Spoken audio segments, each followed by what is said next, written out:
Bang your head. Wake the dead. In the numerous childhood tests I underwent due to a hypochondriac mother with Munchausen syndrome, Mom would make me take her amitriptyline, a Class C tricyclic antidepressant, telling me it was a vitamin. This was given to me during my critical development years. It made me extremely drowsy and sleepy, as well as totally out of it. Let's put it this way. One of this drug's listed possible side effects is seeing or hearing things that are not there. I was drugged almost daily with Benadryl. It's no wonder I have some memory issues. I was a hyperactive child, so Mom dependably gave me Benadryl she called yellow medicine until I was 11 years old. The medicine, no longer sold over the counter, caused excessive drowsiness. If I began to get overactive, someone would undoubtedly yell out, "It's time for Amber's yellow medicine!" Even though it devastated my self-image, I always swallowed the foul, bitter fluid so as to please my mother, and everyone else who didn't want me around. I would be out cold in minutes, to the apparent delight of everyone. Even as a young girl, I knew what they were doing, what they were saying to me, putting me to sleep to be free of me, like Amber's lib.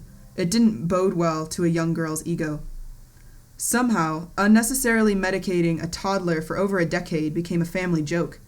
To this day, I find no humor in needlessly drugging a child virtually every day. I was literally born to be a headbanger.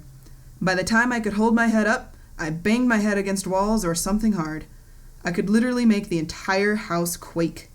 My family called it banging. These childhood storms of rhythmic energy can develop in children who are healthy both physically and emotionally, as well as in children who have developmental, abusive, and/or sensory problems.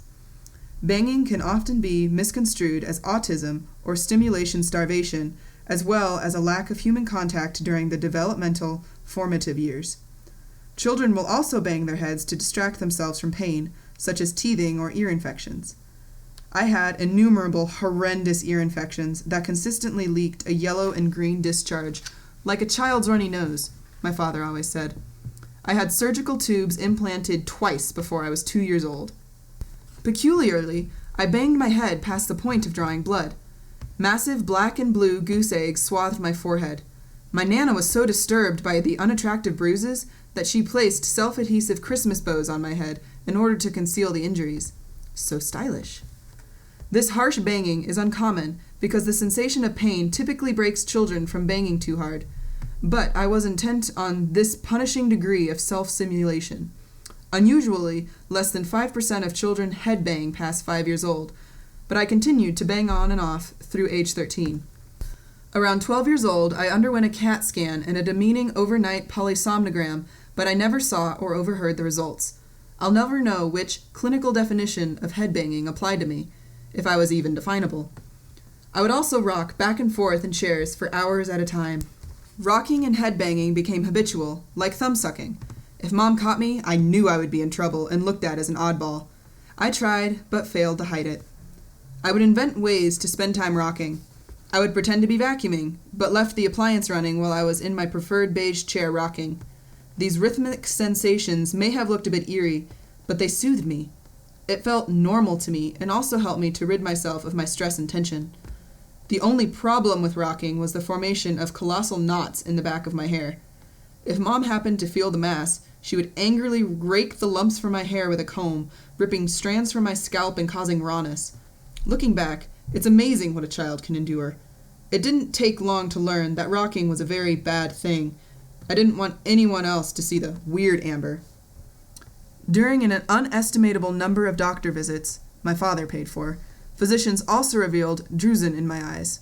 Optic nerve drusen comprises calcium with protein salts and is usually a sign of severe trauma to the brain. It is an indication that damage has been done to the layers directly underneath my retina. I may experience degenerative macular disease as I age, and I lost my peripheral side vision. But my eyesight is good. I don't remember how the damage was caused. I may have banged too hard, or, I hate to think, something more sinister occurred, something so undefinably evil that I securely concealed it from my memories as a coping mechanism. My mind sometimes plays nightmarish tricks on me. I've blocked out many memories of my childhood, but not enough. I have some fond recollections of my youth, but much is clouded by the other Mom, who could be a manic monolith of anger. I often wonder if the memories can be trusted. I know some are unreliable. I think they are indelible records of my past, but every time I pluck out a scene, I polish the memory up a bit so that my past doesn't conflict with the present. One thing I do know for sure is that my emotional injury began with family.